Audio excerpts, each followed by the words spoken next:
What happened next shook the very core of Shaoyou's identity. Pinned down in the suffocating dark, the proud alpha was stripped of control.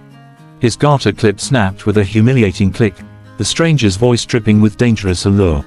"Did you wear this for me?" they whispered against his neck. Every touch set his nerves on fire. His shirt was tugged open, his body forced into positions he could neither fight nor refuse.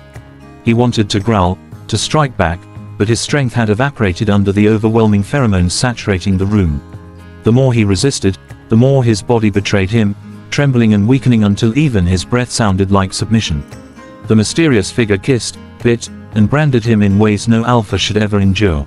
Shame flooded him. He was supposed to be the strongest of the strong, an S-level alpha at the very peak of evolution. Yet here he was, pinned down, reduced to helpless gasps. His pride was shattered, every second dragging him deeper into despair. And then came the sharpest violation of all. Fangs pierced the gland at the back of his neck. Shaoyou's world exploded in pain, rage, and disbelief. His pheromones erupted violently, filling the room with the unmistakable scent of humiliation. He was an alpha, an untouchable force. Yet in that moment, he had been bitten, marked, as though he were an omega. "You better pray I never find out who you are," Shaoyou hissed through clenched teeth, his voice trembling with venom and weakness alike. But the stranger only chuckled, whispering with chilling calm, "You'll know one day." The night blurred into torment. His lips were stolen, his body racked with shameful pleasure and unbearable pain. Finally, utterly spent, his consciousness slipped away, swallowed by the cruel storm of lust and pheromones. When Shaoyou opened his eyes again, it was afternoon. His body screamed with pain, his throat dry, his strength gone.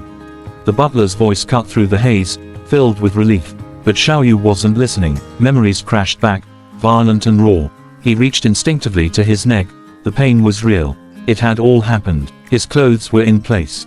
His body looked untouched. But his pride, his dignity, had been ripped apart. He had been mistaken for an omega, used like prey, and worst of all, he had no idea who the attacker was. As if that wasn't enough, the butler's next words drove a knife even deeper. "Mr. Hua is missing." The room spun. Missing. Huang, the delicate boy who had always lingered in Shaoyou's mind. The one he couldn't stop worrying about. The butler handed him a letter, Huang's farewell. In those lines, Huang poured out his love, his pain, and his impossible choice. He didn't want to be Shaoyou's regret. He didn't want to stand between him and his father. So he had chosen to disappear, forever. Shaoyou's chest tightened. The letter fell from his fingers. His vision blurred. For the first time in his life, the proud alpha broke down.